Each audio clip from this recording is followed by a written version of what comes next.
Hi friends, welcome to Karthik Telugu news. ఇవాళ వర్షాల గురించి మరొక ఇంపార్టెంట్ అప్డేట్ న్యూస్ అయితే రావడం జరిగింది. దీని గురించి మరిన్ని విషయాలు ఈ వీడియోలో తెలుసుకుందాం. దయచేసి ఈ వీడియోని ఎక్కడ స్కిప్ చేయకుండా చివరి వరకు చూడండి ఫ్రెండ్స్.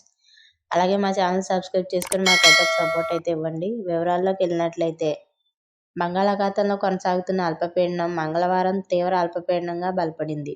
ఇది ప్రస్తుతం శ్రీలంక, తమిళనాడు తీరాల వైపు ప్రయాణిస్తుందని వాతావరణ శాఖ అధికారులు పేర్కొన్నారు. అల్పపీడనం అనంతరం వాయుగుండంగా బలపడుతుందని, దీని ప్రభావంతో బుధ, గురువారాల్లో శ్రీ పొట్టి శ్రీరాములు, నెల్లూరు, తిరుపతి, అన్నమయ్య, చిత్తూరు, శ్రీ సత్యసాయి జిల్లాల్లో భారీ వర్షాలకు అవకాశం ఉందని విశాఖలోని తుఫాను హెచ్చరికల కేంద్రం అధికారులు వెల్లడించారు. ఇకపోతే మిగిలిన ప్రాంతాల్లో తేలికపాటి నుంచి ఓ మోస్తరు వర్షాలు పడతాయని, పిడుగులు కూడా పడొచ్చని అంచనా వేస్తున్నారు. అయితే వచ్చే వారం అండమాన్ సమీపంలో మరో అల్పపీడనం ఏర్పడేందుకు పరిస్థితులు అనుకూలంగా ఉన్నాయని, దాని ప్రభావంతో ఈ నెల 20 వరకు దక్షిణ కోస్తా, రాయలసీమ జిల్లాల్లో విస్తారంగా వర్షాలు కురుస్తాయని వాతావరణ నిపుణులు భావిస్తున్నారు. సో ఫ్రెండ్స్, ఇది update news. Thank you friends.